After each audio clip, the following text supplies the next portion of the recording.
If you're a regular here on the bright side, you probably noticed that I love planes. Love them. I used to love to jump out of them all the time. But that's another story.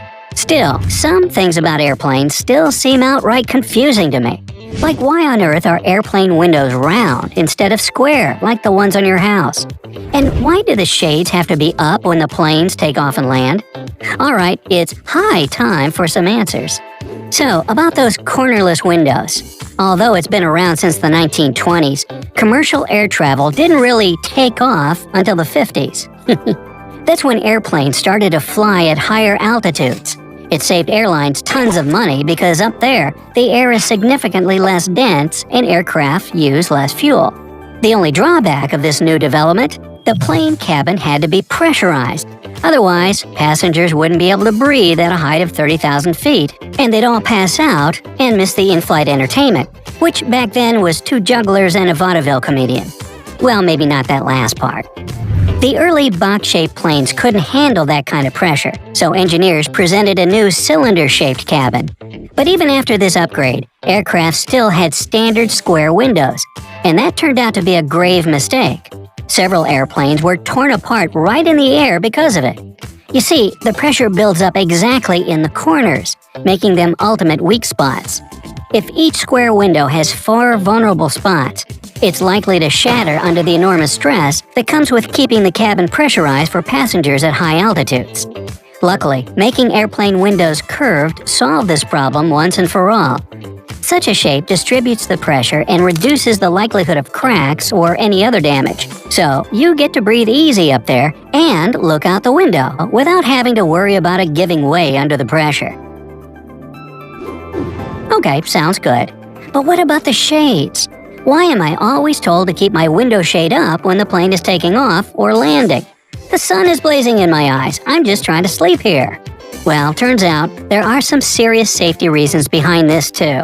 When the shades are closed, flight attendants can't see what's happening outside. And since most accidents happen during takeoff and landing, it's critical that the cabin crew have a good view of what's going on outside the aircraft. Then, in case something goes terribly wrong, they can react fast and evacuate passengers. Besides, opening the shades allow passengers' eyes to adjust. So if they have to get off the plane in a hurry, they won't feel blinded by the light. Revved up like a deuce, another runner in the night. Remind me to explain those lyrics later, okay? Finally, I accept the fact that the shades have to be open at particular times during the flight, even when I'm grumpy and I'm trying to get some shut-eye. But must these windows be so low? Why do I have to slouch when I'm trying to admire the incredible view out my window? Surprise, surprise, that's also for safety reasons. By placing windows that low, airplane manufacturers distribute the pressure around them more evenly. Check it out. The floor of the passenger cabin isn't actually the bottom of the plane. If the windows were located any higher, they'd be closer to the top of the jet. That, in turn, would seriously mess with that oh-so-important pressure distribution you just learned about. Therefore, aircraft windows are located closer to the midline of the fuselage, even though they're pretty low relative to the overall passenger cabin height. Got it. But how about the size of the windows? Kinda makes you feel like a giant, don't they? Why are they so small? Well, do you have any guesses? Yeah, let's just get into the safety stuff. Big windows can weaken the plane's fuselage. If it's not as strong and gives under pressure, the aircraft gets ripped apart. Not a good thing. Small windows prevent that, since the airframe remains sturdy. However, there is another reason for making aircraft windows bite-sized. Well, if you got big jaws. Let's say the unthinkable happens and one of the windows gets blown out at the cruising altitude of 35,000 feet. Any person sitting next to this window would immediately be sucked out of the aircraft, and the lives of other passengers would be in grave danger. With a gaping hole in this little bubble of breathable air, depressurization of the cabin would ensue. Even with oxygen masks, passengers wouldn't last long in such conditions. That's why the pilots would have to bring the plane down to at least 10,000 feet. That would be enough for everyone to breathe normally. All of that would be with these little itty-bitty windows. If they were bigger, that cabin pressure would escape faster. As a result, the air would become unbearable before the aircraft managed to reach a safe altitude. So why are the windows in the cockpit so big? Well, in this case, we have to deal with priorities. Pilots need to be able to see what's happening around them and where they're going. Duh. That's why plane manufacturers spend a fortune on huge window panes designed with the perfect shape, material, and thickness. So, despite being panoramic, cockpit windshields can withstand incredible pressure differences, unlucky bird accidents, and other strains of flying. Until recently, it never occurred to me that literally all commercial airliners have doors on the left side. There are several reasons for that. First of all, the captain typically sits on the left. If the door is on his side, it's easier for him to align the plane with the terminal jet bridge.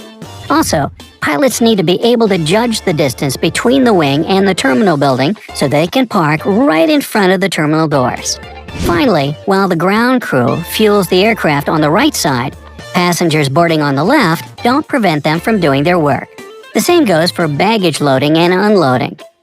Another question connected with the doors on jumbo jets is, why do they always open inward?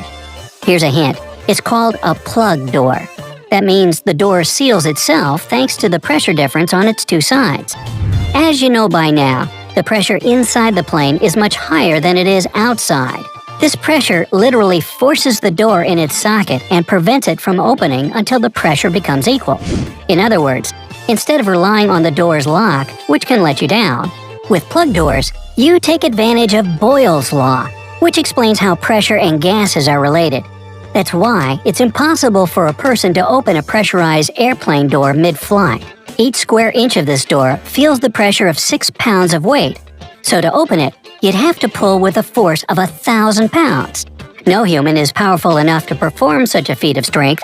Well, maybe the Hulk. Anyway, the only way to do it is to ask the pilot to depressurize the cabin. But why would you want to go and do a thing like that? Now, I also recently found out that backward seating on a plane is much safer than the usual one. It's because rear-facing seats provide more support for your neck, head, and back. But then, why don't airliners replace the existing seats with their safer alternative? Well, first of all, it's all about psychology and tradition. You'd probably feel nothing short of confused if you entered a passenger cabin and saw all the seats facing the wrong way, don't you think? But the main reason for leaving things as they are is the huge cost this renovation would involve. With a backward seat placement, the passenger's center of gravity would be higher. This would take its toll on the seats. With more strain, they'd have to be strengthened along with the fittings and the cabin floor. In the end, the aircraft's weight would increase, it'd consume more fuel, and airlines would have to spend a lot more money and probably slide their hand deeper into your wallet. Rear-facing seats do exist on some airplanes, but you have to pay more to book this kind. For example, premium cabins on British Airways, Etihad, or American Airlines have the option of backward seating, and some people pick such seats for the added privacy they provide. And if you're worried about getting motion sickness from sitting backwards during a flight, no need to stress. You can barely feel the difference, since it's nothing like traveling in a rear-facing seat on a bus or a train. How about you? What other questions about airplanes would you like answers to? Leave them down in the comments, and I'll include them in my next video. If you learned something new today, then give this video a like and share it with a friend.